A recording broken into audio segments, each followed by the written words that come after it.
allez quand même être sauvés par la parole du Seigneur Jésus. Amen. Mais je rends grâce au Seigneur. Mais avant d'aller dans la prédication de la parole de Dieu, je voulais d'abord montrer une illustration. Frère Joël, si tu peux m'apporter les deux ballons. Vous savez, le thème de cette conférence est rempli. Amen. Et c'est quelque chose en fait que le Seigneur avait commencé à me parler, ça fait longtemps. Et il m'avait vraiment fait voir ceci, que si nous étions remplis continuellement de sa présence, si jour et nuit on se gardait remplis de sa présence, c'est qu'il n'y a rien qui serait impossible à Dieu. Rien ne serait impossible. Quand tu regardes dans le livre des Actes, du premier chapitre jusqu'au dernier chapitre, tu vois que tu es déjà rempli. Je ne sais pas si quelqu'un a déjà lu le livre des Actes en entier. Parce que si tu le lis en entier, tu vas réaliser que c'est comme si pardon, toujours telle personne remplie du Saint-Esprit, telle personne remplie du Saint-Esprit, il était rempli.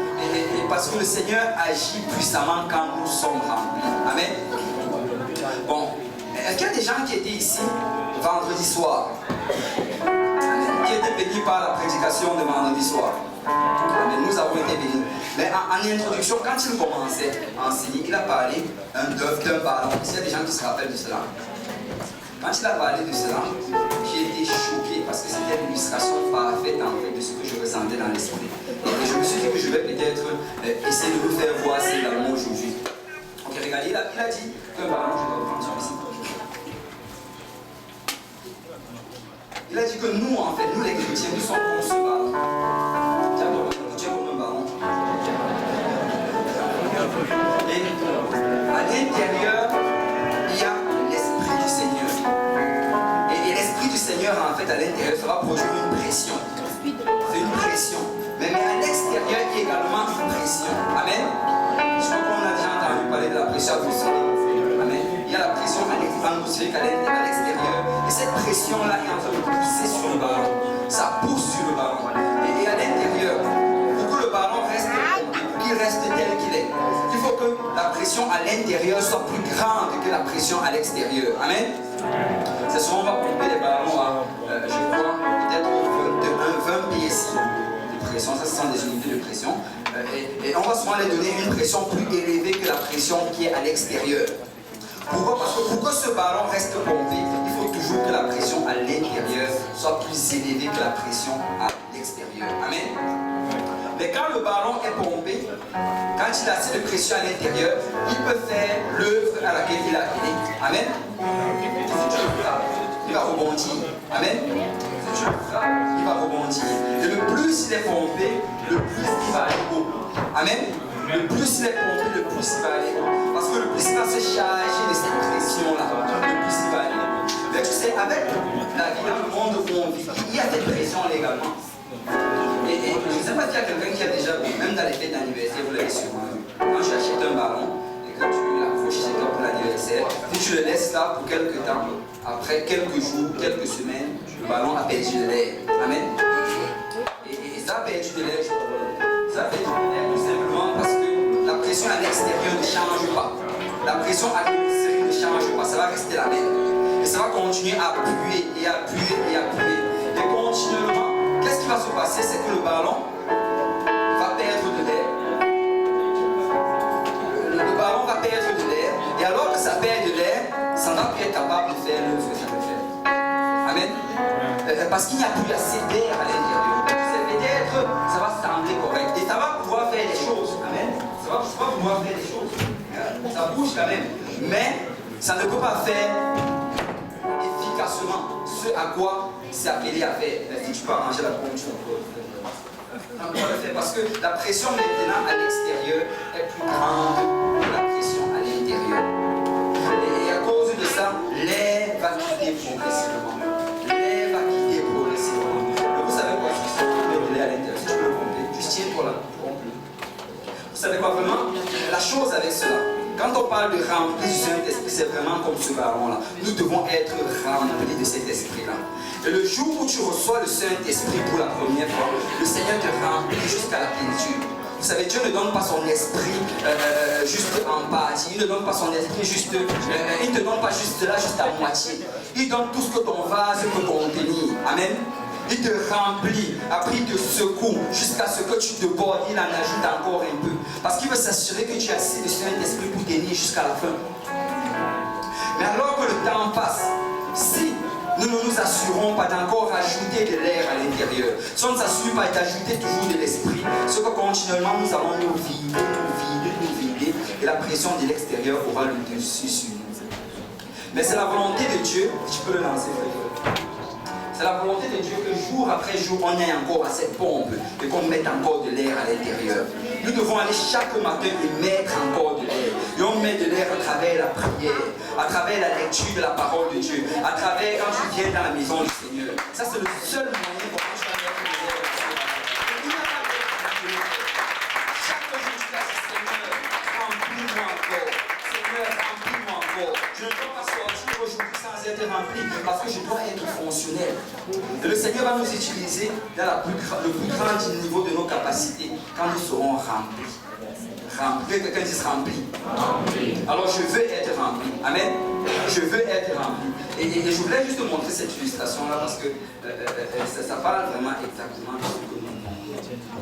Très souvent, nous marchons dans notre marche avec le Seigneur sans réaliser que c'est notre responsabilité d'aller acheter de l'air. C'est notre responsabilité. Quand tu as reçu le Seigneur, c'était pour la première fois. Ce n'était pas la volonté du Seigneur que tu dises ok, c'est correct. Là, je vais juste attendre jusqu'à son retour. Parce que la pression à l'extérieur ne va pas changer. C'est la même pression. Il faut que toi tu ajoutes chaque jour. Amen. Qui va ajouter chaque jour? Alléluia, je vais ajouter chaque jour. Si on peut se lever dans la présence du Seigneur. Alléluia, alléluia. Alléluia. Nous allons aller dans nos Bibles, dans le livre de Jean. Jean chapitre 1.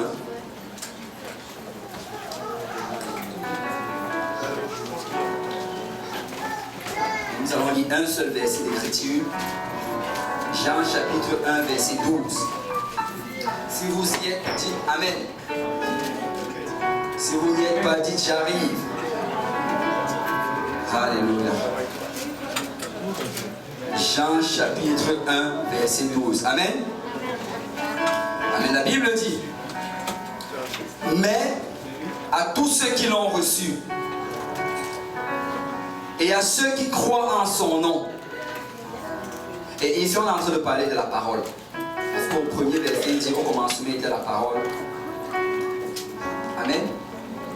Au commencement était la parole était avec Dieu, la parole était Dieu. Et il dit que mais à tous ceux qui ont reçu cette parole et à ceux qui croient en son nom, et nous savons que son nom c'est Jésus. Elle, la parole, elle a donné le pouvoir de devenir enfant de Dieu. Elle a donné le pouvoir de devenir enfant de Dieu. Et avec l'aide du Seigneur, je veux prêcher sur ce message. Le pouvoir de devenir. Le pouvoir de devenir. Tout toi va ton voisin dire que demain je serai mieux encore que ce que je suis aujourd'hui. Amen. Dis que peut-être tu m'apprécies, mais laisse-moi te dire que tu vas m'apprécier davantage. Peut-être tu me détestes, mais tu vas m'aimer. Alléluia.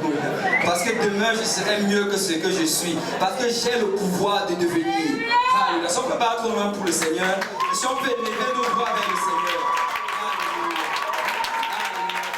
Béni sois-tu, Seigneur. Père, nous te louons, nous te rendons grâce, Papa. Merci pour ta présence. Merci pour ton esprit. Merci pour ta puissance que nous ressentons en ce lieu. Père, nous prions, Seigneur, afin que tu nous touches, Seigneur, chacun d'entre nous ici présents, Papa. Où est moi, le prédicateur, afin que je prêche la parole de Dieu sans crainte de faveur. Où est chacun d'entre nous ici présents, Papa. Où est nos oreilles, afin qu'on entende la parole de Dieu. Où est nos cœurs, Père, afin qu'on reçoive cette parole et qu'elle trouve une place fertile, Père, qui va nous transformer, qui va nous changer, afin, Seigneur, qu'on produise du fruit digne de la vie éternelle. Seigneur, c'est avec action de grâce que nous t'avons prié. Si le peuple de Dieu peut dire, au nom de Jésus. Au nom de Jésus. Alléluia. Si on peut battre nos mains pour le Seigneur avant de nous asseoir.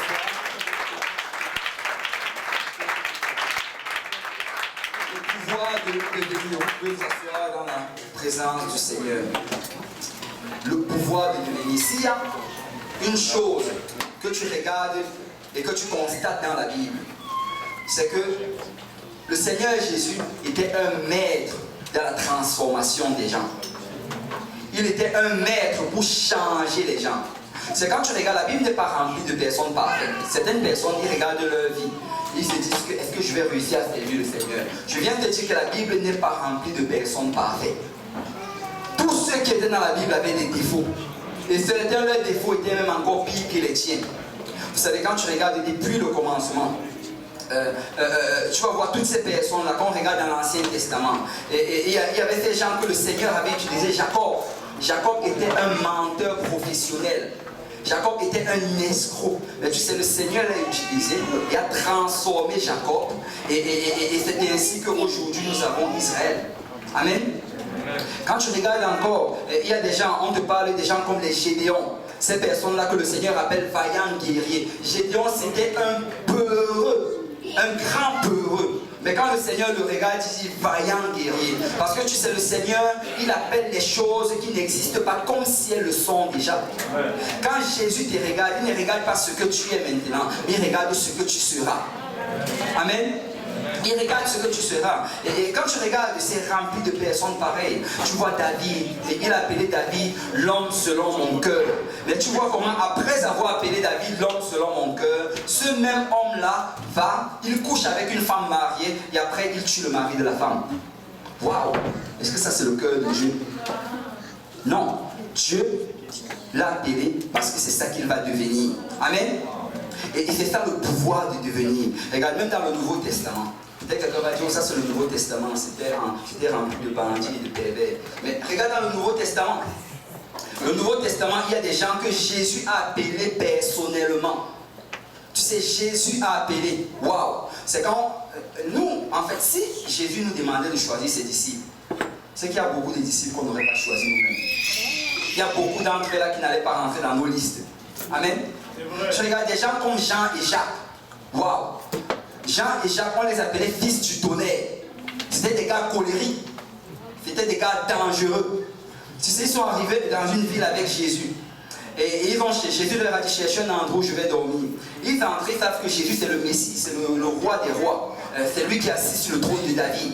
Ils entrent dans la ville, ils partent, ils commencent à cogner dans des logements. Et quand ils cognent, on les regarde, on dit, ces Galiléens, ces pauvres pécheurs, on ne peut pas vous avoir ici. Et là, ils étaient frustrés dans leur âme. Ils se tournent vers Jésus. Il dit, maître, juste laisse-moi, je vais appeler le feu du ciel, ça va consumer toute cette ville. Waouh! Ça, c'est des gars colériques. Tu ne veux pas des gars comme ça dans ton équipe? Mais ce sont des gens que Jésus a appelés. Amen. Paul, c'était un persécuteur de l'église. Lui-même, il s'est décrit comme un homme violent. Paul était violent. Vous savez, on lit souvent les épîtres et on voit Paul, cet homme humble, cet homme soumis. Mais avant, c'était un homme violent. Tu sais, si tu étais un chrétien, comme tu es là maintenant, tu ne voulais pas rencontrer Paul dans ta rue, sur ta rue. Si tu voyais Paul à distance, tu allais fuir. Parce qu'il était violent, il allait t'attraper, il allait te bastonner, te jeter en prison. Ce sont des gens que Jésus lui-même a appelés. Waouh!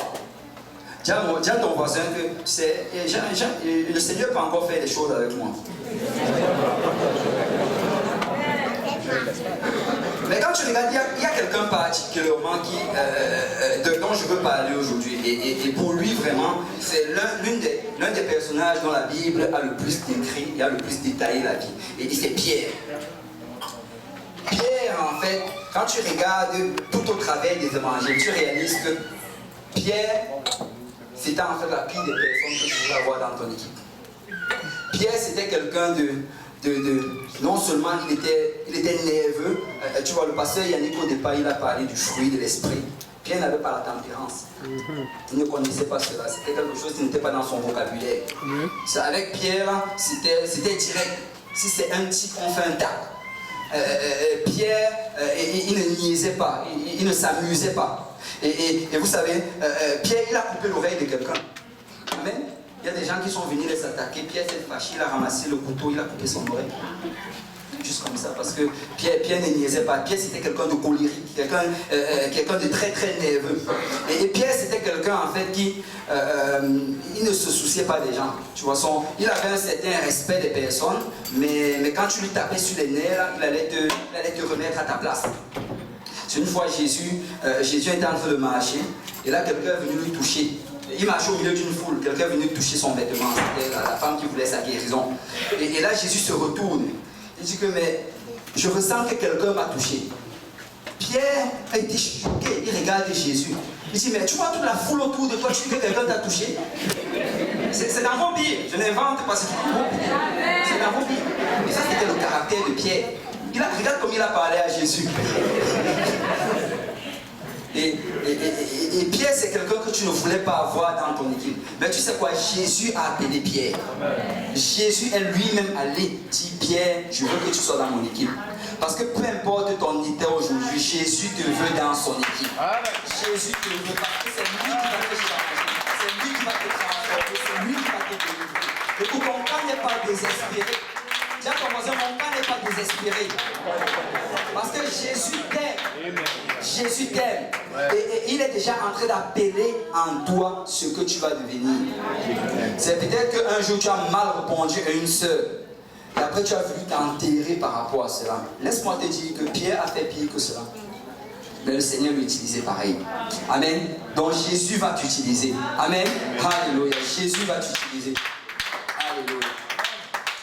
Mais le livre de Jean chapitre 1, on nous parle de l'appel de Pierre. Tu vois, on nous dit à Jean chapitre 1 que quand Jésus est allé, il était baptisé par Jean-Baptiste. Après cela, en partant, on nous dit que André, ça va du verset 40, que André et Jean, tous les deux étaient près de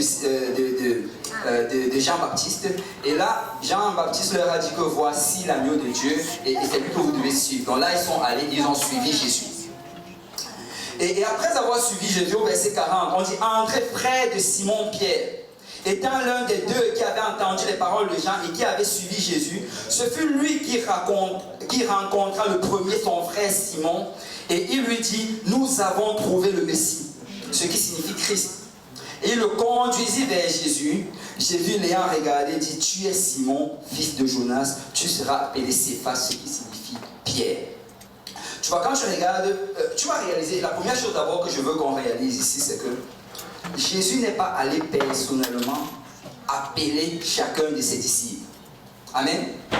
Écoutez, Jésus n'a pas appelé personnellement chacun de ses disciples. Chacun est venu d'une manière ou d'une autre. Jean et André, eux, ils ont été envoyés par Jean-Baptiste. Jean leur a prêché que voici le Messie. Et c'est comme ça qu'ils ont suivi Jésus. Et quand tu regardes par la suite encore, Pierre a été amené à Jésus par André. André est allé chercher son frère, que viens, je vais te montrer Jésus. Et André, c'est un personnage intéressant. Parce que André, en fait, quand tu réalises, quand tu lis au travers des évangiles, tu réalises que André était toujours en train d'amener quelqu'un à Jésus. André a amené Pierre à Jésus. André a amené le petit garçon là, avec 5 pains et 2 poissons à Jésus. André, c'est lui qui a amené les Grecs plus tard là, à Jésus. Il était toujours en train d'amener quelqu'un à Jésus. Et pourtant, on ne parle pas beaucoup d'André. Amen. Mais moi, je sais qu'il a sa récompense dans les cieux. Amen. Et André, ça doit être un exemple pour nous. Mais quand tu regardes, il y a un autre, Philippe. Par contre, Philippe, lui, il était appelé par Jésus. Jésus s'est présenté. Il a dit, Philippe, suis-moi.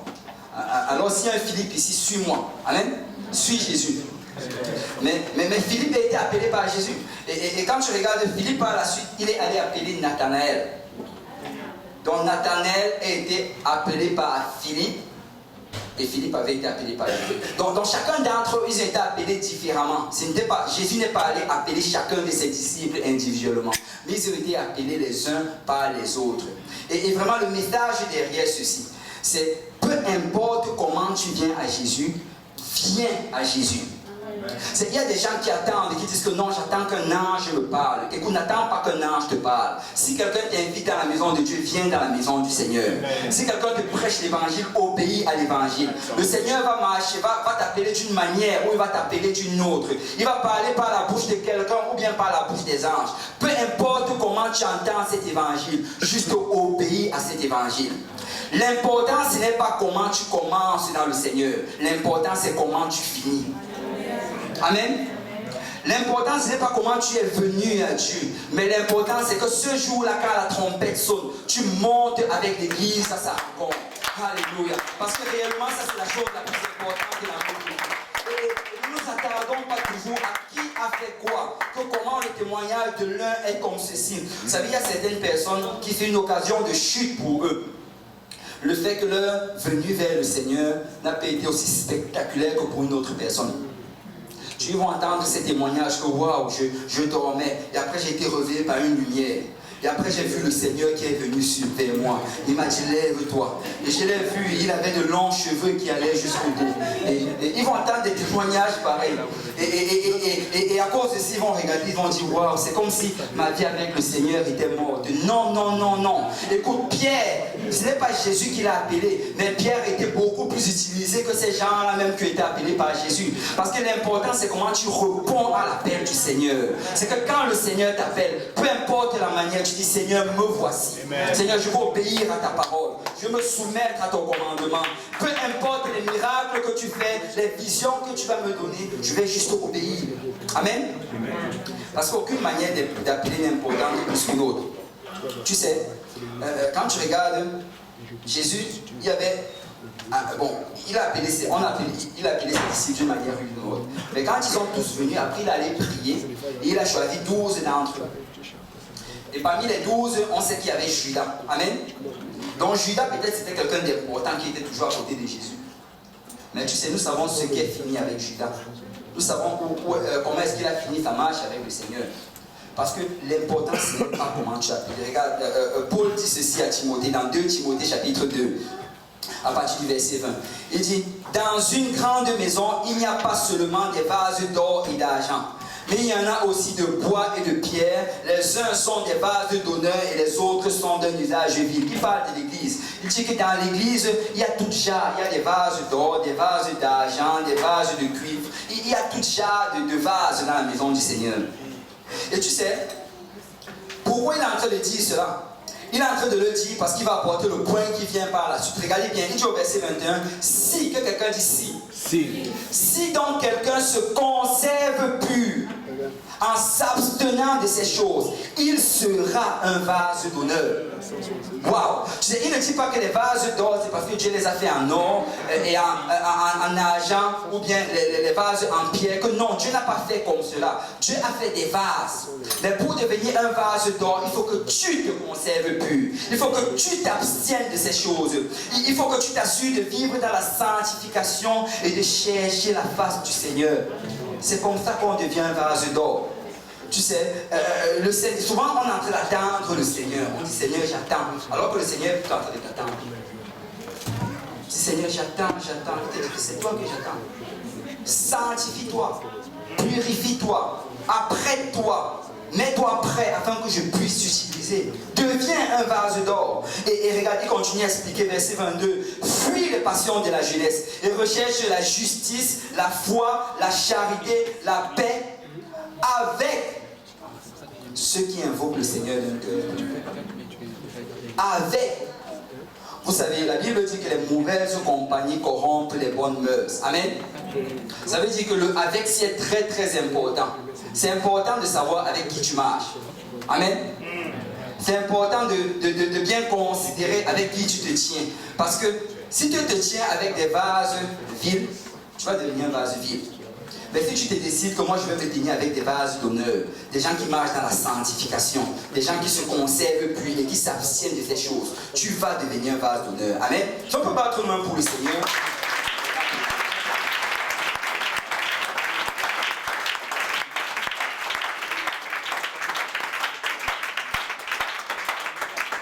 C'est vraiment notre responsabilité de nous prédisposer à être utilisés par le Seigneur. Nous devons nous prédisposer. Ça prend une préparation. Amen. Amen. Amen. Ça prend une préparation. Et regarde ceci. On dit que quand il est venu vers Jésus, Jésus lui a dit, on va vite passer, on va arriver jusqu'au verset 42 dont on a lu tantôt. Et il le conduisait vers Jésus. Jésus l'ayant regardé dit, tu es Simon, fils de Jonas. Tu seras, que quelqu'un dit sera. Tu seras appelé Céphas, qui signifie Pierre. C'est-à-dire Jésus a regardé Pierre, il s'appelait en ce moment là Simon. Il a regardé Simon dans les yeux. Il a dit, tu es Simon maintenant, mais tu seras Pierre. Tu es Simon, mais tu seras Pierre. Tu sais, une fois on a eu un enseignant qui est venu, il nous a enseigné que Simon, en fait, la racine de cela, ça provenait d'un mot qui signifiait une algue marine. Et ça signifiait, c'était comme ces algues-là qui sont dans l'eau. Et que ça va toujours suivre le courant de l'eau. Que quand la vague vient venant de la gauche, ça va aller à droite. Quand la vague vient venant de la droite, ça va aller à gauche. Et il dit que Simon, vraiment, quand tu regardes son caractère, c'était vraiment ce caractère-là qu'il avait. C'était le caractère de quelqu'un qui allait juste suivre la vague. C'est quelqu'un qui allait se laisser diriger par ses émotions. Quelqu'un qui allait se laisser diriger par ses sentiments. Tu sais, la pression qui allait venir sur Simon allait être déterminante de ce que Simon allait faire. Mais Jésus lui a dit que tu ne vas pas toujours être comme ça, Simon. Tu ne seras pas toujours dans le compromis. Tu ne seras pas toujours dans l'hésitation. Mais tu vas être Pierre. Et tu sais, Pierre, en fait, c'est une partie du rocher. Pierre, c'est une partie qui était connectée au rocher. Et c'est solide. Une pierre, ça ne bouge pas. Amen. Une pierre, ça réside solide. Et la volonté de Dieu pour chacun d'entre nous, c'est que nous soyons solides dans le Seigneur. Nous devons être solides dans notre foi. Nous devons être solides dans notre zèle pour le Seigneur. Peuple de Dieu, ne laissez rien vous secouer hors du Seigneur. Ne laisse rien t'éloigner de Dieu. Parce que Jésus dit que tu seras Pierre. Tu seras Pierre. Si tu restes avec le Seigneur Jésus assez longtemps, tu seras Pierre. Si tu restes assez longtemps à lire la parole de Dieu, dans la prière, à chercher la face de Dieu, tu seras Pierre. Parce que ce ne sera ni par ta force, ni par ta puissance, mais ce sera par l'Esprit du Seigneur. C'est lui qui va le faire en toi. C'est Jésus qui va faire cette œuvre-là dans ta vie. Tu seras Pierre. Et tu sais, Jésus, il aimait déclarer les choses dans la vie des gens. Et quand tu viens dans la maison du Seigneur, si tu es assez vigilant et si tu es assez alerte, tu vas réaliser que le Seigneur est en train de déclarer les choses dans ta vie. Parce que Jésus est parmi nous aujourd'hui. Si tu es assez alerte, et ça prend vraiment d'avoir toujours une oreille spirituelle ouverte. Parce que le Seigneur va déclarer les choses dans ta vie. Et quand il le déclare, tu sais, la Bible dit que la parole est efficace uniquement quand elle est reçue. Amen. Que vous avez reçu. Elle est efficace quand on la reçoit. Quand le Seigneur va déclarer quelque chose dans ta vie, il faut que tu te saisisses de cela. Tu dois te saisir de cela. Vous savez, ce n'est pas pour rien que souvent qu'on va prêcher la parole de Dieu, quelqu'un va se sauver, va dire Amen. Ou bien quelqu'un va commencer à louer le Seigneur. Il est en train de recevoir ça par la foi. Il dit Seigneur, je le prends au nom de Jésus. Je me saisis de cette parole. C'est à moi que tu es en train de parler. Je serai Pierre. Je vais être zélé pour l'œuvre du Seigneur. Je vais être utilisé pour l'avancement. Oh, je ne serai pas toujours en train de faire des compromis. Je ne serai pas toujours en train de hésiter. Mais je serai Pierre au nom de Jésus-Christ. Amen. Alléluia. Je serai Pierre. Mais le processus pour quitter de Simon à Pierre n'a pas été instantané. Et je vais vraiment le redire parce que nous devons le saisir. Le processus pour quitter de Simon à Pierre n'a pas été instantané. Ça ne s'est pas passé en un jour. Écoute, quand Jésus a déclaré cela, ça n'a pas fait de Simon Pierre dans ce coup-là. Quand Jésus déclare quelque chose dans nos vies, il y a un parcours que la parole de Dieu va faire. Amen. Regarde, le Seigneur, nous, on est tellement habitués à la magie et à la sorcellerie. Et il y a toutes ces choses-là. Et on est habitué de cela à cause d'Hollywood aussi. Et si je demande qui ici là a lu les livres d'Harry Potter, je suis sûr que peut-être, ne levez pas les mains, s'il vous plaît, s'il vous plaît, pas dans la maison du Seigneur. Je suis sûr que peut-être 80% l'ont lu. Et à cause de ça, notre pensée, on veut toujours que les choses arrivent magiquement. On se dit que oh, je peux venir, je demande ceci au Seigneur, et que sur le champ, boum, ça va arriver. Vous savez, dans le Seigneur, souvent ça va arriver comme ça. Et c'est là qu'on appelle cela un miracle. Mais souvent ça ne va pas arriver comme ça. Parce que le Seigneur est intéressé aussi à travailler avec nous, avec le temps. Il ne veut pas juste nous apprendre. Il ne veut pas juste nous donner le poisson, mais il veut nous apprendre à pêcher. Amen. Il ne veut pas juste que nous soyons des enfants qui devions non dépendants du style qu'on va juste venir lui demander la moindre chose. Il veut qu'on commence à déclarer certaines choses. Que tu te lèves, tu dis, ennemi de mon âme, tu n'as rien à faire dans cette maison. Je te chasse au nom de Jésus. Je ne touche pas mes parents, je ne touche pas mes enfants, je ne touche pas mes frères et mes sœurs. Je te chasse au nom de Jésus. Parce que j'ai reçu l'autorité. J'ai reçu l'autorité. Nous ne sommes pas des serviteurs, nous sommes des enfants. enfant est éduqué afin qu'il puisse prendre l'autorité dans la maison.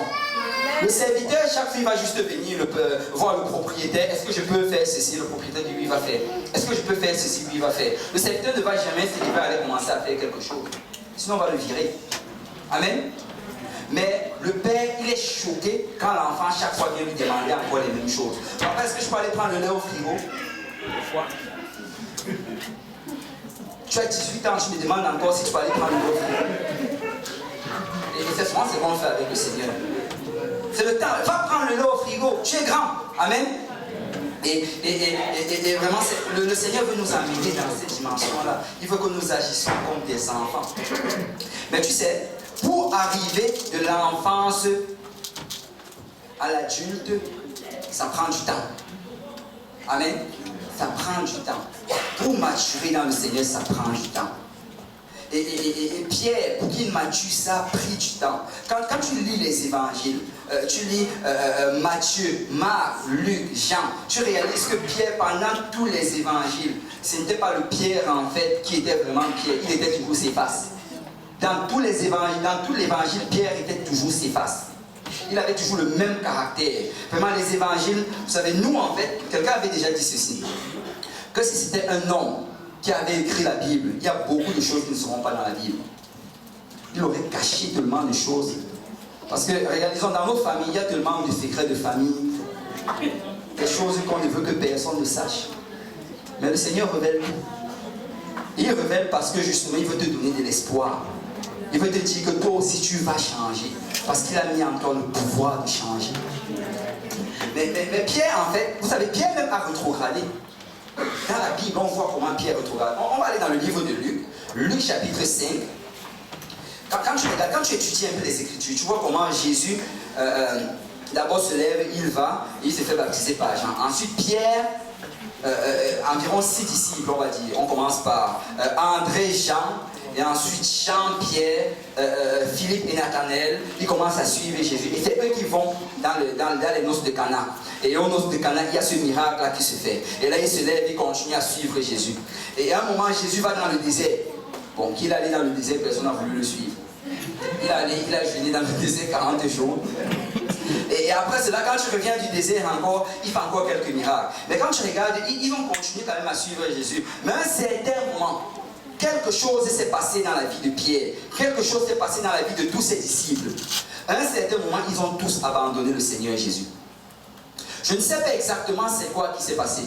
Tu sais, quand tu regardes dans le livre de Luc, justement, Luc chapitre 4, le chapitre qui vient avant, on voit comment quand Jésus arrive en Galilée, il va d'abord dans la maison de Pierre. Pierre a invité Jésus dans sa maison.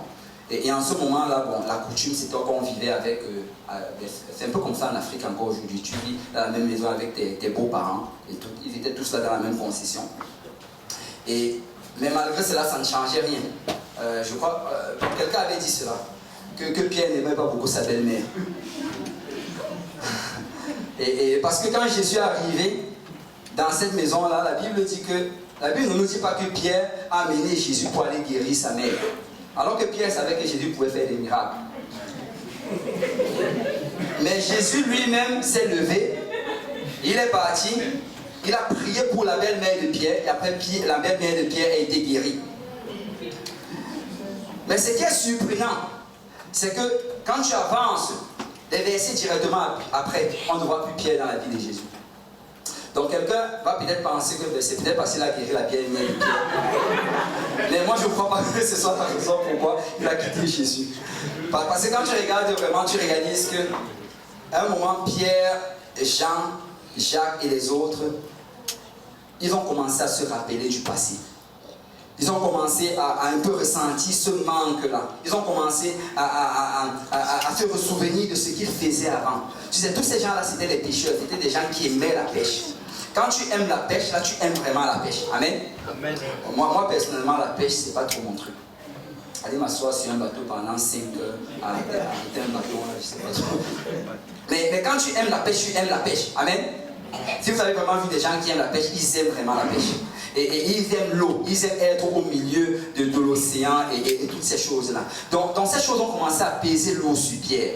Et parce que Pierre, Jean, Pierre, André, Jean et Jacques, ils avaient en fait une business de pêche. Chacun d'entre eux avait 2 bateaux. Et ils avaient une business de pêche. Et je ne sais pas comment la business faisait avant, mais ils aimaient leur métier. Et là, le bateau leur manquait, la mer les manquait, cette atmosphère-là les manquait. Et en plus de ça, j'imagine qu'il commençait à y avoir peut-être un manque d'argent. Parce qu'en ce moment, qu'est-ce qui se passe? C'est que quand je regarde dans le livre de Luc, Luc chapitre 4, on dit que Jésus allait à gauche et à droite en Galilée, il allait prêcher dans les synagogues. Donc du jour au lendemain, eux qui étaient des pécheurs, ils s'élèvent, ils commencent à suivre Jésus. Est-ce qu'il y a des gens ici qui se rappellent la première fois qu'ils étaient venus parmi nous, je veux dire, la première fois qu'ils étaient venus dans l'église pentecôtiste? Est-ce qu'il y a quelqu'un ici, quelqu'un venait d'arriver? C'est comme si c'était dans toutes les études bibliques. Dès qu'ils entendent études bibliques à tel endroit, ils vont. Il y a études bibliques à tel endroit, ils vont. Et après, ils entendent le pasteur. Ils appelaient même souvent le pasteur. Pasteur, tu donnes études bibliques où aujourd'hui? Je veux venir avec toi. Ils allaient même dormir chez le pasteur. De telle manière qu'ils aient se lever le matin et partir à l'étude biblique avec lui. Amen. Et ça, c'était la même expérience en fait que ces disciples-là avaient. Ils allaient avec Jésus partout. Ils voyaient des choses magnifiques. Mais à un certain moment, il a commencé à avoir un manque. À un certain moment, les appels aux pasteurs ont commencé à être rares. À un certain moment, on commence à compter, est-ce que je dois aller dans cette étude ou bien est-ce que je dois aller dans cette étude-là? À un certain moment, on a commencé à regarder que, mais il faut quand même que je travaille aussi un peu, que je me fasse un peu d'argent. Je dois étudier, je dois avoir des bonnes notes, je dois être la tête et non la queue. Et on a commencé à trouver tout genre de raisons. On a commencé à trouver tout genre d'excuses. Mais Pierre était arrivé à cet endroit-là. Et le voilà qui s'est levé. Il est retourné faire la pêche. Et si tu regardes Jésus, il a continué à faire son ministère. Il a fait son ministère. Mais quand on va dans le livre de Luc, Luc chapitre 5, à partir du verset 1, la Bible dit: comme Jésus se trouvait auprès du lac de Génézareth, et que la foule se pressait autour de lui pour entendre la parole de Dieu, il vit au bord du lac 2 barques, d'où les pêcheurs étaient descendus pour laver leurs filets. Il monta dans l'une de ces barques qui était à Simon. Et quand tu regardes, vous savez, Jésus ne faisait rien par hasard. S'il est arrivé au bord de ce lac-là, c'est parce qu'il voulait voir Simon-Pierre. S'il est arrivé à cet endroit-là, c'est parce qu'il voulait rentrer dans la barque de Simon. Ce n'est pas un hasard s'il s'est trouvé à cet endroit. Et je veux te dire ici aujourd'hui que ce n'est pas par hasard que tu te trouves en ce lieu aujourd'hui. Si tu es ici aujourd'hui, c'est parce que Jésus t'a guidé ici. Si tu es ici aujourd'hui, c'est parce que Jésus voulait que tu entendes ce message, qu'il a le pouvoir de te transformer, qu'il a le pouvoir de changer ta vie. Écoute, peut-être tu regardes ta vie et tu te dis: oh non, c'est impossible que j'arrête de faire ceci. C'est impossible que j'arrête de faire cela. Mais laisse-moi te dire que par la grâce de Dieu, c'est possible. Amen. Par la puissance du Saint-Esprit, c'est possible. Jésus peut le faire au travers de toi. Ce ne sera pas par ta force, mais ce sera par la grâce du Seigneur. Et Jésus est arrivé à cet endroit-là. Il a demandé. Et regarde, on dit qu'il est monté. Il n'a même pas demandé à Pierre. Il est monté là-bas sur sa barque. Tu sais, même si tu ne veux pas voir Jésus, il veut quand même te voir. Et il va toujours te chercher. Et on dit que quand il est monté sur la barque de Simon-Pierre, et il a dit toujours au verset 3, il le pria de s'éloigner un peu de terre. Il monte sur la barque de Pierre, parce que réellement c'est Pierre qu'il était venu chercher. Et qui reconnaissait ici là que Jésus vient toujours nous chercher? Alléluia. Tu sais, même si on s'éloigne, même si on tombe, même si on faillit, il vient toujours frapper à la porte de nos cœurs. Il ne nous abandonne pas et il ne nous délaisse pas. Et nous devons être reconnaissants pour cela. Mais tu sais, là, il monte sur la barque de Pierre et là, il le pria de s'éloigner un peu de terre. Quelqu'un disait un peu. Puis il s'assit. Et de la barque, il enseignait la foule. Il s'assit, il a fait comme s'il était en train d'ignorer Pierre. Il enseignait la foule. C'est souvent, tu as l'impression que tu es ignoré par le Seigneur, mais il est venu te chercher. Et là maintenant, à partir du verset 4, on dit: lorsqu'il eut cessé de parler, il dit à Simon: avance en pleine eau. Que quelqu'un dise pleine eau. Et jetez vos filets pour pêcher. Regarde, c'est que Jésus fait d'abord. Si tu regardes, pourquoi est-ce que je voulais faire répéter ces mots-là? C'est parce qu'après s'être assis sur la barque de Pierre, il dit à Pierre que: est-ce que tu peux un peu t'éloigner de terre? Éloigne-toi juste un peu. Et là, Bon, j'imagine, je ne sais pas comment Pierre a... Peut-être qu'il était choqué par cela, mais il a dit ok, il s'est juste un peu éloigné. Et là, quand il finit d'enseigner, il demande à Pierre d'aller en pleine eau. Tu sais, Jésus va toujours marcher de cette manière. Il va d'abord venir te demander des petites choses. Avant de te demander les grandes choses, il va d'abord te demander les petites choses. C'est pourquoi c'est important d'obéir aux petites choses. C'est pourquoi c'est important de s'assurer qu'on crosse vraiment tous les dés et qu'on met tous les points dans les i. Parce que chacune de ces petites choses va déterminer le prochain appel que Dieu aura dans ta vie. Il y a des gens qui veulent être des grands évangélistes, mais ils ne veulent pas enseigner une simple étude de Bible. Il y a des gens qui veulent être utilisés pour guérir des malades, mais ils ne veulent pas se joindre à l'équipe d'évangélisation pour aller évangéliser dans les rues. Et il y a des gens qui veulent être puissamment utilisés par le Seigneur, mais ils ne veulent pas prendre le temps chaque jour de donner ne serait-ce que 15 minutes au Seigneur. Ce n'est que par les petites choses que le Seigneur va bâtir les grandes choses dans ta vie. Alors nous devons obéir aux petites choses. Nous devons vraiment nous assurer qu'on suive exactement ce que le Seigneur Jésus nous demande de faire. Il a dit juste éloigne-toi un peu. Après il lui a dit va dans l'eau, en pleine eau. Et là, il lui dit maintenant, regardez bien, ça c'est vraiment net cette partie-ci. La fin du verset 4, il dit, jetez vos filets, que quelqu'un dise vos filets. Jetez vos filets pour pêcher. Et là, Simon, qui est encore Simon, on a bien dit Simon, Simon se lève et il répond, Maître, nous avons travaillé toute la nuit sans rien prendre. Et vous savez, quand Pierre s'est levé, quand on lit comme cela, il faut comprendre le contexte en fait, pour vraiment saisir la déclaration de Pierre. Pierre, c'était un pêcheur professionnel. Pierre, depuis son enfance, parce que les business là-bas, ça allait de père en fille, depuis son enfance, il était dans la pêche. Il maîtrisait la pêche. Il savait comment pêcher. Et de plus même, l'eau profonde dont il parlait, ce n'était pas le meilleur endroit pour lancer les filets. Donc Pierre connaissait ces choses-là. Et là, le voilà qui est un pêcheur professionnel. Et ce jeune homme, ce carpentier de Bethléem, se lève et il vient lui dire à lui qui est le pêcheur professionnel, va en pleine eau et lance tes filets encore. Alors que nous, les pêcheurs professionnels, on a pêché toute la nuit. C'est Pierre avec toutes les raisons ce jour-là de ne pas croire à ce que le Seigneur lui dit. Et quand tu regardes même d'ailleurs, tu réalises que Pierre, la foi de Pierre ce jour-là était très très petite. C'était une très très faible foi. Parce que regarde ce que je vous ai fait lire tantôt. Il a dit jetez vos filets. Mais là Pierre, il dit nous n'avons rien pris de toute la nuit. Mais sur ta parole, je jetterai le filet. Regardez, c'est dans vos Bibles, je jetterai le filet. On lui a dit jetez vos filets. Mais Pierre a dit je vais jeter le filet. Il est parti, il a jeté un seul filet. Mais moi je suis sûr que Pierre a beaucoup regretté après. Après, il a regretté que j'aurais dû même encore acheter d'autres filets. Tu sais, la foi de Pierre ce jour-là n'était pas très grande. Il y avait une très très petite foi. Et c'était sûrement à cause de la fatigue. C'était sûrement à cause du doute, à cause de la personne de Jésus. Il se connaissait, ses habilités. Il savait que je suis capable de faire ceci. Je suis capable d'agir comme ceci. Voici mes limites, voici mes capacités. Mais là, le Seigneur, tu es en train de me demander, moi je me connais.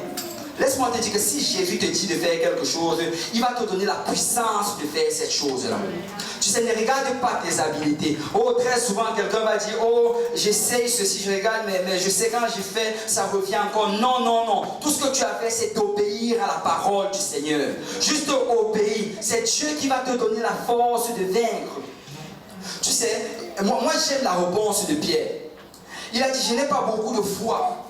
Ma foi est tellement minime. J'ai du mal à croire ce que tu me dis, Seigneur, mais sur ta parole, juste parce que tu l'as dit, je vais le faire. Vous savez, le Seigneur est plus intéressé par des gens obéissants que par des gens remplis de foi. Tu peux avoir une grande foi, mais ne pas arriver avec le Seigneur parce qu'il te manque l'obéissance. Mais tu peux avoir une petite foi, une grande obéissance et être puissant dans le Seigneur. Il est plus intéressé par... Regarde, quand tu regardes les gens que le Seigneur a appelés, ce n'étaient pas des gens remplis de foi. Quand on dit que Pierre est quitté là, tu vas regarder par là, toutes les autres étaient quittés. Ils ont tous suivi Pierre. Donc Jésus était resté seul. Leur foi était faible. Et d'ailleurs, Jésus l'a déclaré, Jésus a dit que ce n'était pas eux qui avaient le plus de foi. Regarde, quand le centenier vient voir Jésus, Et il commence à dire, Maître, ne viens même pas chez moi parce que chez moi, je ne suis pas digne que tu entres dans ma maison. Juste envoie quelqu'un. Et je sais que comme toi, tu es soumis à ton maître, tes anges, là, je suis en train de paraphraser, sont soumis à toi. Quand il a dit cela, Jésus lui a dit, je n'ai pas vu de foi pareille dans tout Israël. Ça veut dire que ces disciples n'avaient même pas une foi pareille. Ces disciples n'avaient pas beaucoup de foi. C'est si tu te regardes aujourd'hui et tu dis Seigneur, j'ai juste une petite foi. Tu sais, aie une grande obéissance. Juste obéir à la parole du Seigneur. Quand tu entends cette parole, dis oui Seigneur, je veux obéir. Je ne sais pas comment je veux obéir. Je ne sais même pas jusqu'à quelle dimension je veux obéir. Mais je décide aujourd'hui que je vais obéir. Et par ta force, je vais y arriver. Parce que le Seigneur cherche des gens obéissants. Suis ta parole. Suis ta parole. Suis ta parole. Peuple de Dieu, nous devons marcher sur la parole du Seigneur Jésus. Suis ta parole. Si Jésus te dit de faire quelque chose, juste suis la parole de Jésus, fais cette chose. Tu sais, on dit que deux personnes ont marché sur l'eau, Jésus et Pierre. Non, non, non. Pierre n'a pas marché sur l'eau. Pierre a marché sur la parole de Jésus. Tu sais, il a dit, suis ta parole, je vais venir, maître. Juste dis une chose, juste dis une parole. Je sais que cette parole est capable de soutenir cette action. Alors, suis ta parole, je vais obéir. Peuple de Dieu, nous devons obéir à la parole du Seigneur. Nous devons obéir à la parole du Seigneur. Tu sais, ils ont dit une fois à Jésus, Maître, augmente notre foi. Le Seigneur n'a même pas répondu à cette question. Il a juste dit, si vous avez la foi comme un grain de sénévé. Vous savez, il a dit, vous n'avez pas besoin d'avoir une grande foi. Ça n'a rien à voir. Vous posez une question qui est hors contexte, qui n'a rien à voir avec tout cela. Vous avez juste besoin d'avoir la foi comme un grain de sénévé. La plus petite graine. Si tu as cette petite foi, tu es capable de bouger les montagnes. Parce que quand tu vas obéir à cette parole, et que quand cette grande parole va rencontrer cette petite foi, le Seigneur va faire de grandes choses. Alléluia. Si on peut battre le main pour le Seigneur.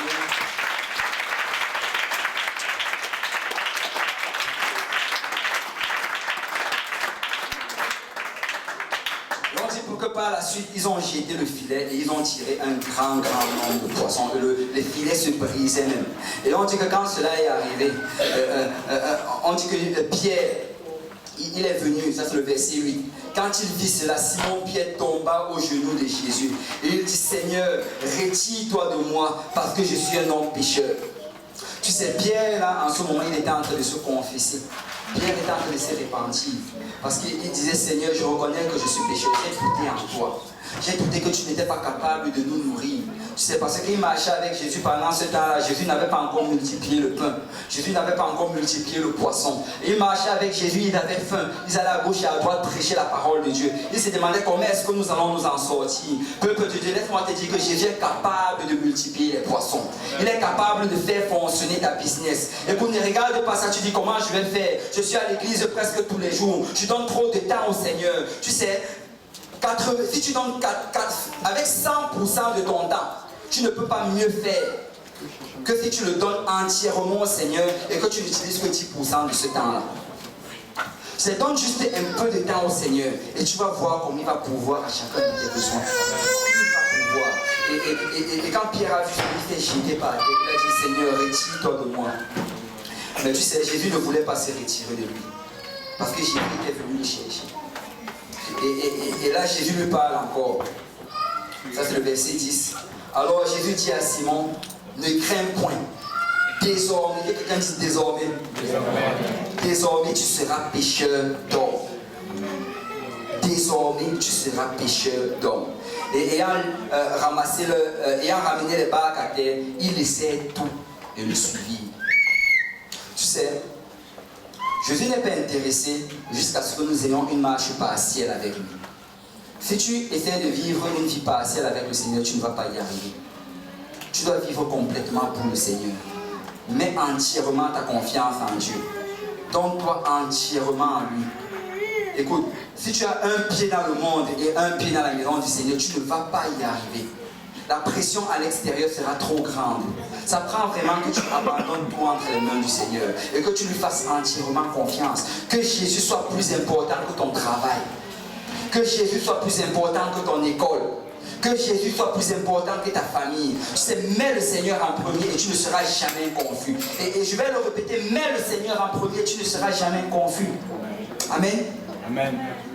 Mais si tu regardes ici, en fait, Jésus, ça c'était la deuxième fois en fait qu'il appelait Pierre. Il avait appelé la première fois. Et là maintenant c'était la deuxième fois qu'il appelait. Mais chaque fois il a parlé dans la vie de Pierre. La première fois il a dit tu seras Pierre. C'est moi qui vais bâtir ta foi. C'est moi qui vais bâtir ton caractère. Tu seras Pierre. La deuxième fois il a dit tu seras pêcheur d'or. Tu seras un gagneur d'âme. C'est moi qui vais t'utiliser pour gagner les âmes. C'est vraiment les deux aspects dans lesquels le Seigneur nous appelle. Il nous appelle à être des disciples du Seigneur, il nous appelle à être des gagneurs d'âme. Mais le message derrière cela, c'est que c'est Jésus qui va le faire. C'est Jésus qui va le faire. Écoute, ne regarde pas tes habilités, ne regarde pas ce que tu es capable ou pas capable de faire. Parce que c'est en lui que nous avons le vouloir et le faire selon sa volonté. Souvent on lit ce passage-là et on le lit hors contexte. Mais ce que ça veut vraiment dire, c'est que c'est en Jésus.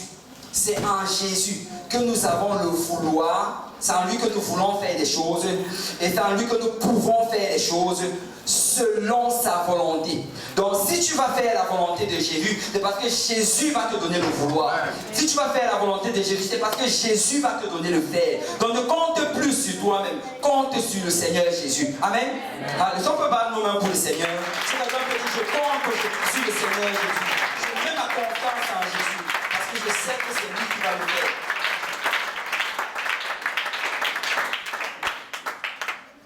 Alléluia. Mais après cela, si tu regardes Pierre n'a pas, il est revenu à Jésus, il a encore fait beaucoup d'erreurs et des erreurs et des erreurs. Et on ne va pas citer toutes les erreurs. Mais si tu regardes, c'est juste rempli d'erreurs.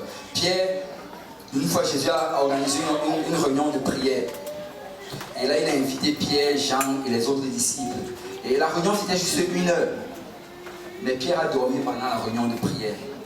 Jésus est venu le réveiller 3 fois, mais il a dormi. Il n'était toujours pas parfait. Amen. Pierre, comme je l'ai dit tantôt, il a coupé l'oreille de quelqu'un. Et Pierre, Jésus une fois enseigne sur le pardon. Et il se lève, il dit, mais maître, tu veux que je pardonne combien de fois? Pierre était juste, il n'était pas parfait. Amen. Et quand tu regardes Pierre, il a renié Jésus 3 fois. 3 fois, il a dit, je ne connais pas cet homme. Pierre n'était juste pas parfait. Et un jour, Jésus s'est retourné vers Pierre, tellement Pierre était incrédule. Il lui a dit, Satan, retire-toi de moi. Wow. Il était choqué par le caractère de Pierre. Mais vous savez quoi? Il y a une chose avec Pierre, c'est que Pierre était persévérant dans le Seigneur. Pierre s'accrochait à Jésus. Il a dit, maître, où veux-tu que j'aille? C'est toi qui as la parole de la vie éternelle. Tu veux que j'aille où? Tu peux enseigner Dieu comme tu veux, je vais rester dans la maison du Seigneur. Tu peux pointer sur mes erreurs, mais je vais rester dans la maison du Seigneur. Écoute Seigneur, même si je ne sais pas comment te servir, je vais quand même te servir. Même si je ne sais pas comment prier, je vais quand même prier. Même si je ne sais pas adorer, je vais adorer. Mais je vais m'accrocher à toi, Seigneur, parce que je sais qu'en toi nous avons le pouvoir de devenir. Amen. Et Pierre s'est accroché à Jésus. Quand tu regardes vraiment le caractère de Pierre, et parmi les apôtres de Jésus, il y avait au moins 7 qui étaient des pécheurs professionnels. C'était ça leur travail. Et si tu regardes vraiment le caractère des pécheurs, en fait, pour être un pécheur, ça prend vraiment d'être quelqu'un de déterminé. Amen. Parce qu'il y a des jours où tu vas aller à la pêche, tu ne vas rien rentrer, tu ne vas rien prendre. Absolument rien. Mais ça prend qu'en fin de journée, même si tu n'as rien pris, que tu t'asseyes quand même et que tu laves ton filet, que tu le nettoies bien et que tu l'apprêtes pour le lendemain. Pourquoi? Parce que si tu es un pécheur, là, ça prend vraiment que tu sois déterminé. Et vraiment un caractère que le Seigneur cherche, c'était des gens déterminés. Le Seigneur cherche des gens déterminés. Le Seigneur cherche des gens qui vont dire que, vous savez, Le Seigneur cherche vraiment des gens qui vont se lever, qui vont aller dire, pasteur, tu sais, tu n'as même plus besoin de prier pour moi. Pasteur, tu n'as plus besoin d'être trop gentil avec moi. Parce que peu importe ce qui arrive, je reste dans la maison du Seigneur. Je ne vais nulle part. Un frère ou un soeur peut m'insulter. On peut se moquer de moi, mais je reste dans la maison du Seigneur. Le diable peut m'attaquer. Je peux tomber malade. On peut me couper les mains et les pieds. Mais je reste dans la maison du Seigneur. Car rien ne va m'éloigner de l'amour de Jésus. Et le Seigneur cherche des gens déterminés. Le Seigneur cherche des gens déterminés.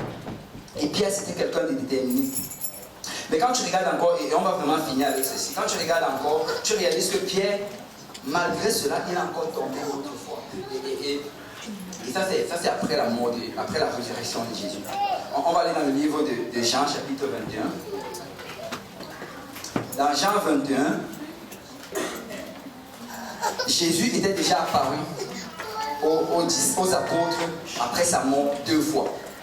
Il était apparu la première fois, on le sait, quand ils étaient rassemblés à un endroit. Et après, il a encore apparu la deuxième fois, quand Thomas, cette fois-là, était là. Et il a dit à Thomas, touche, vois, et c'est cela. Il était apparu 2 fois. Mais pendant cette période-là, c'était une période difficile. C'était une période de tribulation. Les disciples de Jésus, les apôtres se cachaient. Ils allaient d'endroit en endroit parce qu'ils ne voulaient pas qu'on leur voie. Ils ne voulaient pas qu'on les persécute. Et à cause de cela, ils vivaient vraiment une vie misérable. Et tu sais, dans ces conditions-là, Pierre encore et les autres se sont sentis oppressés et opprimés. Et ils étaient encore dans l'hésitation. Et dans Jean chapitre 21, verset 1, on nous dit, après cela, Jésus se montra encore aux disciples sur les bords de la mer de Tibériade.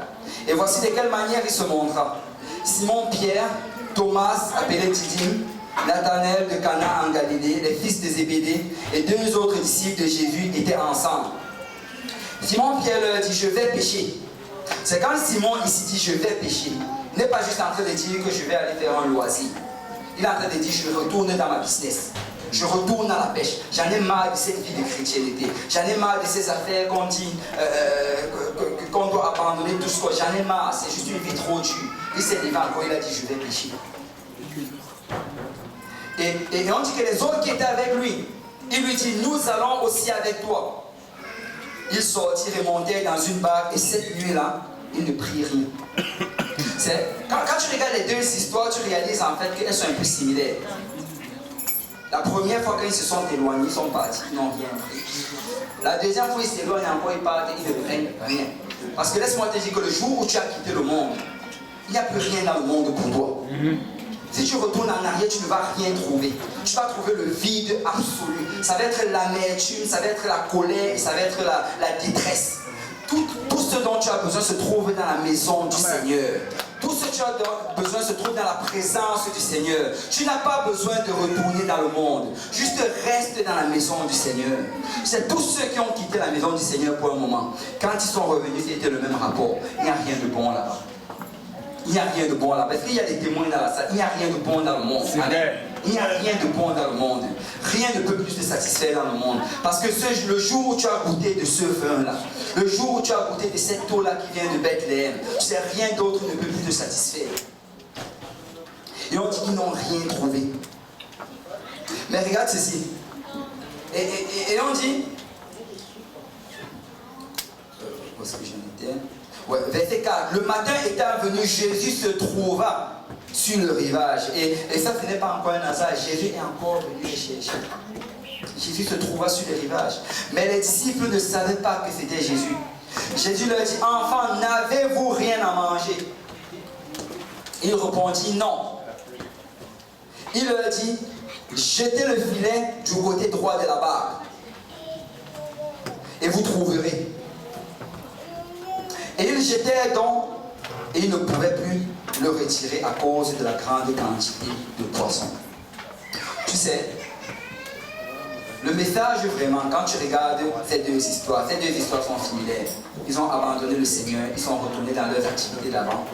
Et ils n'ont rien trouvé, parce qu'il n'y avait rien de bon là-bas encore pour eux. Et là, Jésus est encore venu les chercher. Et quand Jésus les a trouvés, il leur a demandé de faire encore. Et vraiment le message que le Seigneur veut dire à quelqu'un aussi aujourd'hui.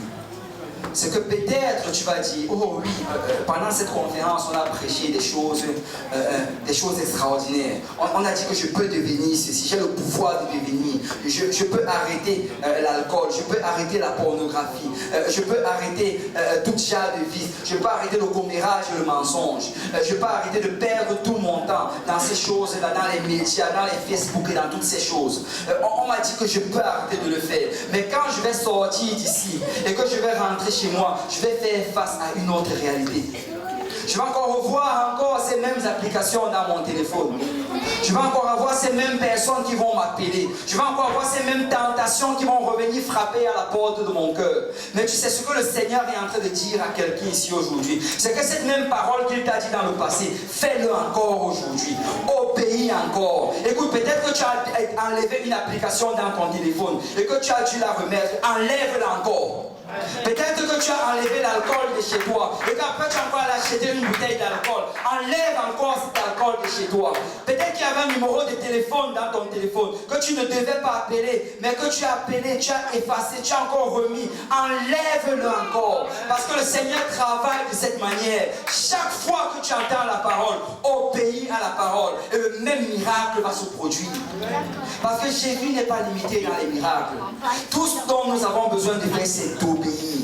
Obéir, obéir, obéir, obéir. Juste obéir instantanément. L'obéissance n'a pas besoin de compréhension. Amen. L'obéissance n'a pas besoin d'explication. Amen. L'obéissance n'a pas besoin de démonstration. Tu sais, l'obéissance suffit dans le Seigneur. Écoute, peut-être que ça semble que c'est comme si je suis en train d'hésiter, je vais à gauche et à droite. J'enlève, je reviens. Je pars, je reviens. Non, non, non. Chaque fois que tu entends cette parole, obéis à cette parole. Parce qu'il y a la puissance dans la parole de Jésus. Je dis, il y a la puissance dans la parole de Jésus. Cette parole déclarée est capable d'agir. Parce que cette parole est puissante. Cette parole est plus puissante et plus tranchante qu'une épée à double tranchant. Et chaque fois qu'elle est déclarée, si quelqu'un se saisit de cette parole, elle va faire l'effet pour laquelle elle a été déclarée. Amen. Tu sais, jette encore ton filet de l'autre côté. Oh oui, j'ai péché toute la nuit, Seigneur. On a passé toute la journée et toute la nuit. C'est comme si je l'ai déjà fait. Tu me dis de faire quelque chose que j'ai déjà fait. Oui, fais-le encore. Parce que Jésus, quand il te dit quelque chose, laisse-moi te dire qu'il y a une puissance qui accompagne sa parole. Fais-le encore. Vous savez, la puissance dont nous avons, c'est la puissance de la résurrection. Alléluia. C'est la puissance de la résurrection. Alléluia. Ça veut dire que chaque fois que je tombe, je me relève. Chaque fois que l'ennemi me frappe, je me remets encore debout. Parce que rien ne peut me garder par terre. Le jour où Jésus s'est relevé de son tombeau, ce jour-là a déclaré que j'allais toujours rester debout. Et rien ne va me retenir par terre. Rien ne va me retenir par terre. Parce que la parole du Seigneur Jésus est puissante. Peuple de Dieu, je viens juste te dire à quelqu'un, obéis encore. Obéis encore. Parce que dans cette parole, il y a le pouvoir de devenir. Tu sais, la Bible dit que nous sommes des brebis. Une brebis obéit juste à la parole du berger. Les brebis entendent ma voix. Elles obéissent juste à la parole du berger. Le berger ne donne pas d'explication à ses brebis. Tu sais, peut-être la même brebis ne fait que faire la même erreur et la même erreur, mais le berger va toujours dire la même chose. Il ne va pas changer son discours. La même parole que le Seigneur avait dit dans ta vie. Peut-être tu es arrivé dans le Seigneur, il t'a donné une parole. Cette parole qu'il te l'a dit. Peut-être tu as avancé avec le temps et tu as vu toutes les erreurs que tu as faites. Et tu te demandes aujourd'hui, est-ce que ça va encore agir? Tu sais, si tu obéis aujourd'hui, ça va agir. Parce qu'il n'a pas changé dans sa déclaration dans ta vie. Le jour qu'il te parlait, il est en train de mettre en toi le pouvoir de devenir. Et tu vas devenir ce que le Seigneur t'appelle à devenir. Amen. Si on peut se lever dans la présence du Seigneur.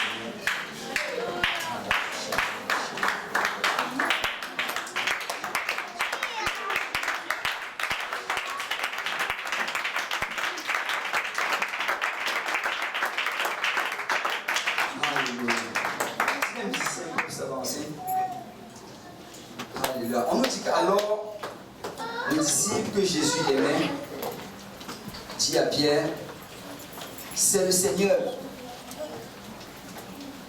Et Simon-Pierre, dès qu'il eut entendu que c'était le Seigneur, mit son vêtement et sa ceinture, car il était nu, il se jeta dans la mer. C'est l'attitude vraiment de Pierre, c'est une attitude que nous devons avoir. Dès qu'il a su que c'est le Seigneur, que la parole que tu viens d'entendre, c'est celle du Seigneur. On dit qu'il n'a même pas hésité, il a oublié tout ce qu'il faisait. Il s'est jeté dans l'eau, il a nagé, il a couru, il est allé voir le Seigneur. Et j'imagine que qu'il est arrivé, il a embrassé le Seigneur. Parce que Pierre, il avait compris au moins quelque chose. C'est la première fois quand c'était arrivé, il avait dit Seigneur, retire-toi de moi. Mais la deuxième fois quand c'est arrivé, il a couru vers le Seigneur. Parce qu'il a compris que le Seigneur Jésus ne le condamne pas. Non, il ne te condamne pas. Peu importe le nombre de fois que tu es tombé, il vient encore et encore et encore. Il te dit, essaye encore et encore et encore. Obéis encore et encore et encore. Soumets-toi encore et encore et encore. Peuple de Dieu, je veux juste te dire à quelqu'un ici. Écoute, tu vois peut-être des gens ici louer le Seigneur. Mais laisse-moi te dire qu'ils ont eu à combattre avec l'alcool.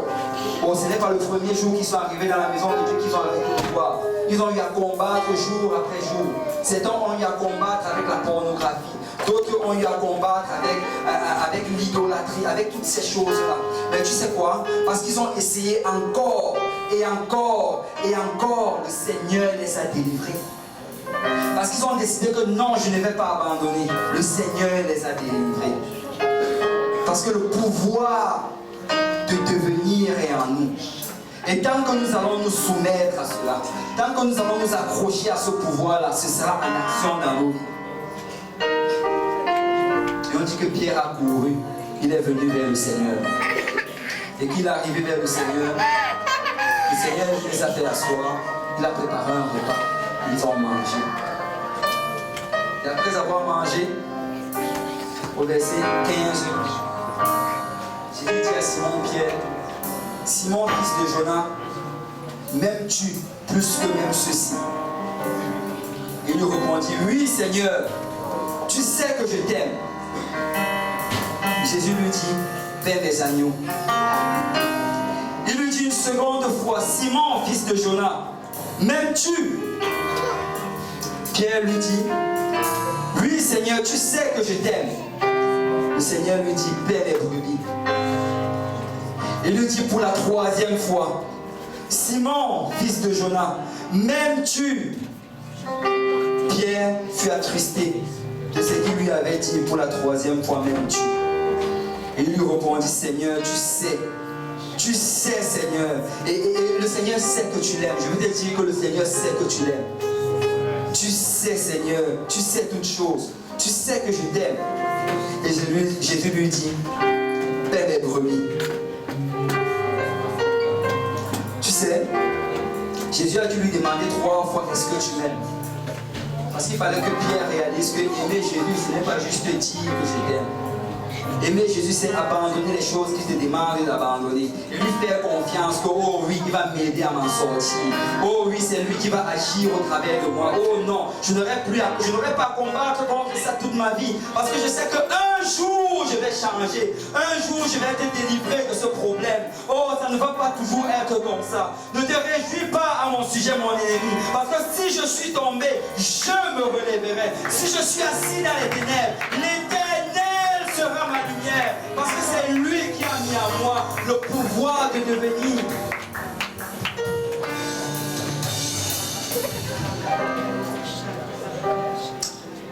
Et Jésus lui dit au verset 18, en vérité, je te le dis. Et Jésus fait, vous savez, moi j'aime le Seigneur Jésus, parce qu'il n'arrête pas de parler dans nos vies. Oh oui, tu es tombé, mais le Seigneur te dit encore aujourd'hui que tu vas y arriver. Oh oui, tu vas y arriver. Tu sais, le Seigneur le dit devant le ciel et la terre. Il a dit, le Seigneur a juré, il a juré que tu vas y arriver. Et tu vas y arriver. Il dit, en vérité, je te le dis. Quand tu étais plus jeune, tu te saignais toi-même. Et tu allais où tu voulais. Mais quand tu seras vieux, tu étendras tes mains. Et un autre te saignera et te mènera où tu ne voudras pas. Il dit cela pour indiquer par quel mort Pierre glorifierait Dieu. Il dit qu'aujourd'hui tu es tremblant, aujourd'hui tu as peur de la mort, tu te caches, tu fuis parce que tu ne veux pas qu'on te prenne, tu ne veux pas qu'on sache que je suis avec toi. Tu m'as renié 3 fois. Mais tu sais quoi, je te le déclare en vérité, j'ai mis ce pouvoir là en toi. Tu vas tellement m'aimer que tu vas être prêt à mourir pour moi. Et tu vas étendre toi-même tes mains et on va te mettre sur une croix. par amour pour moi. Et tu vas me glorifier ce jour-là. Tu sais, il finit le passage par ceci. Et ça, c'est vraiment la clé derrière tout cela. Et ayant ainsi parlé, il lui dit que toi, ta responsabilité, suis-moi. Suis-moi.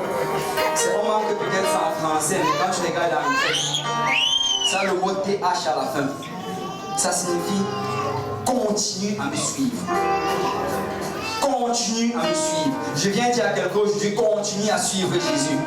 Continue à suivre Jésus. Continue à suivre Jésus. Continue à suivre Jésus. Parce que le pouvoir de devenir est en toi. Écoute, un jour tu vas te relever. Tu vas te regarder au miroir. Tu vas dire, mais ce n'est plus la même personne que je vois. Et avant je voyais telle personne. Avant je voyais tel défaut. Mais c'est qui que je vois au miroir? Parce que le pouvoir de devenir aura agi en toi. Parce que ce n'est ni par la force. Ce n'est ni par la puissance. Mais c'est par l'Esprit de l'Éternel. Parce qu'il a mis en toi le pouvoir de devenir enfant de Dieu.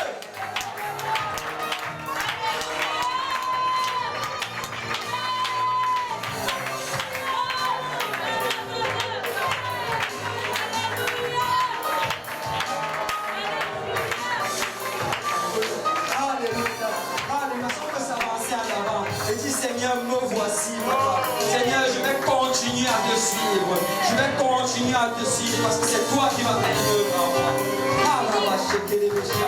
Père, je vais continuer à te suivre.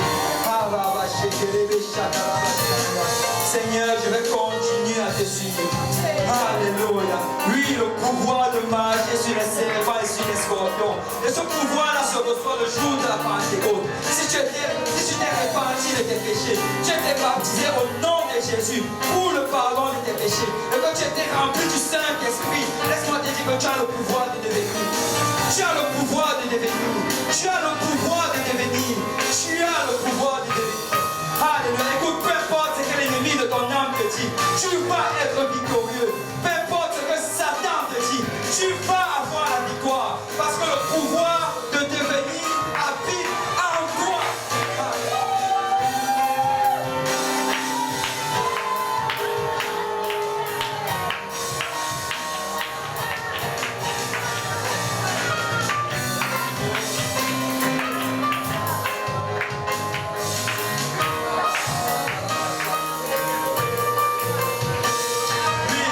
Oui, Seigneur, si on peut lever nos voix vers le Seigneur.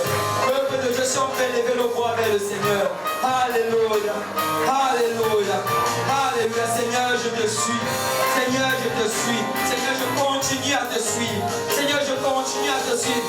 Père, tu ne regardes pas mes défauts, alors je ne vais pas regarder mes défauts. Père, tu ne regardes pas mes faiblesses, alors je ne vais pas regarder mes faiblesses. Mais tu regardes ce que je vais devenir. Alors Seigneur, je garde les yeux vers cela, papa, car tu as mis en moi le pouvoir de devenir.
Seigneur. Oui, Seigneur.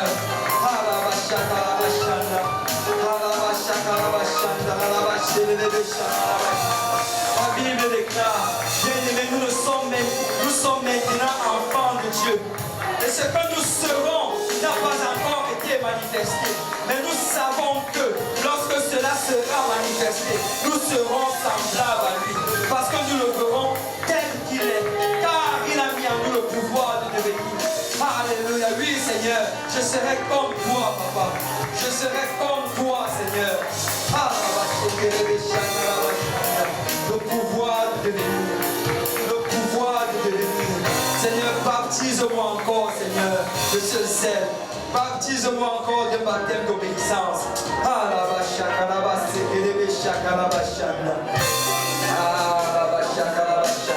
S'il y a quelqu'un ici qui n'a pas encore été baptisé au nom de Jésus-Christ, nous avons de l'eau. On peut te baptiser dans le nom précieux du Seigneur Jésus. Il va mettre ce pouvoir-là encore aujourd'hui en te baptisant du don du Saint-Esprit. Alléluia. Alléluia. Parce qu'en ce lieu, l'Esprit du Seigneur peut te transformer. Il peut mettre en toi ce pouvoir de devenir. Alléluia. Mais ça prend juste l'obéissance. Ça prend juste l'obéissance. Alléluia. Seigneur, me voici. Alléluia. Peuple de Dieu, si on a déjà fini de prier pour nous-mêmes, si on peut étendre nos mains, notre voisin, notre voisine, et si on peut faire cette prière. Alléluia. Père, qu'il devienne ce que tu l'as appelé à devenir. Père, qu'elle devienne ce que tu l'as appelé à devenir. Père, mets en action le pouvoir de devenir dans ta vie. Alléluia. Seigneur, mets en action le pouvoir de devenir dans sa vie.